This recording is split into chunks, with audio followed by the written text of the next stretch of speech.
If anyone ever says to me that Adam Sandler's not a good actor, I'm just gonna hand him this movie and be like, there's an actor. Uncut Gems. From the director of the Safdie brothers, who directed Good Time, which I did see last weekend. I got to watch it finally, and I really like that movie. That was a good movie that I should have saw like years ago when it came out. But this is their brand new film, which stars Adam Sandler and Julia Fox, and is about Adam Sandler, who is this... He's a jeweler. Like, he owns this jewel shop. He sells watches, jewels, diamonds, earrings. He owns his own jewel shop. But he also gambles. He bets. He's a bettor. He bets on everything. He loves money, and he just gambles his way through things. And he's a quick talker. He's a motherfucker, basically. And this is our movie. And I went to this movie pretty excited because all I heard was Adam Sandler was great. Adam Sandler was great. And then I finally got to see it, and I can say this now. Adam Sandler is great. I hope he gets nominated. Honestly, I don't think he'll get nominated. I think he'll get snubbed. But man, he was good. I honestly think he is Oscar worthy. He gave a tour de force performance, as the quotes say on TV. He is excellent. He is awesome. He is really just...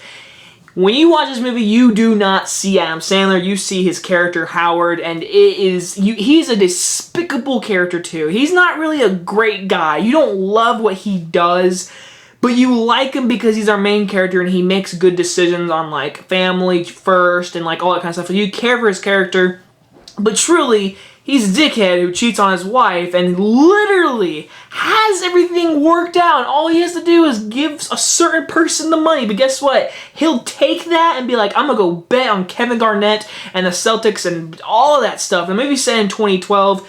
And, like, he gets this gem. The main story is he gets this, like, gem, basically. And it's, like, I forget what he calls it. It's, like, a philosopher gem. It's this gem. And it's, like, it's worth some money, basically. And he has it. And he's trying to get it to some certain areas, and things just keep coming up to...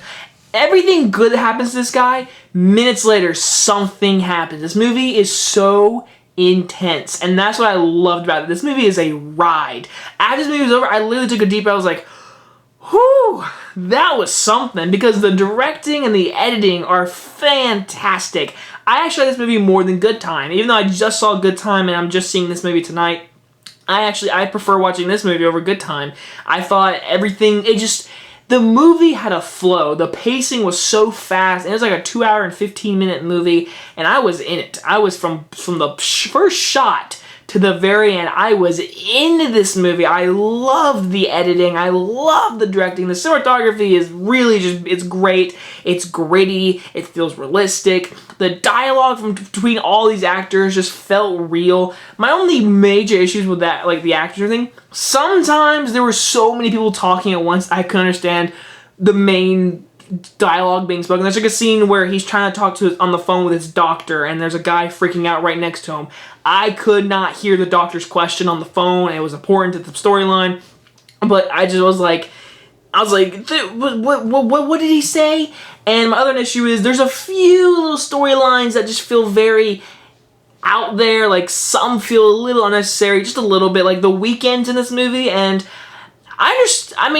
he was in it, but his whole scene, like, it was a really good scene. But looking back on it now, it's like, what was the purpose of that scene? Also, the doctor, whatever, a little, not spoiler, but he has a doctor in this movie. It's never really brought up. Like, I feel like there's more to that, but it was never brought up. So my only issue is there's a few things, like things that we see or something happens, and just like, why did this happen? Did this need to come back into play? But there are certain little details that I love that come back at the very end and jump back. It's like, you think there's something about a door, so I'm going to say, and it's something I was like, all right, so it's another obstacle, and then at the very end it comes back into play, and I was like, oh, I get it. So overall, the movie is a ride. The acting is fantastic. Adam Sandler is an Oscar-worthy performance, if you ask me. The editing is fast-paced. You are in this movie. It is enthralling. Julia Fox, her first movie ever. She's hot as heck, but she is really good in this movie. It's her first movie.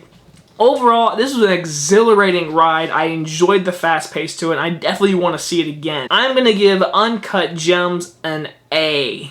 So if you go to this movie and you see a poster and it says Adam Sandler, do not think it is a comedy, because it is not. It's like a dark comedy, if you could kind of say, but it's more of a drama / kind of thriller, if you ask me. Anyway, guys, enjoy this review, and I hope you guys enjoy this review, because next time will be the best and the worst videos. See you guys very soon. Bye-bye, guys.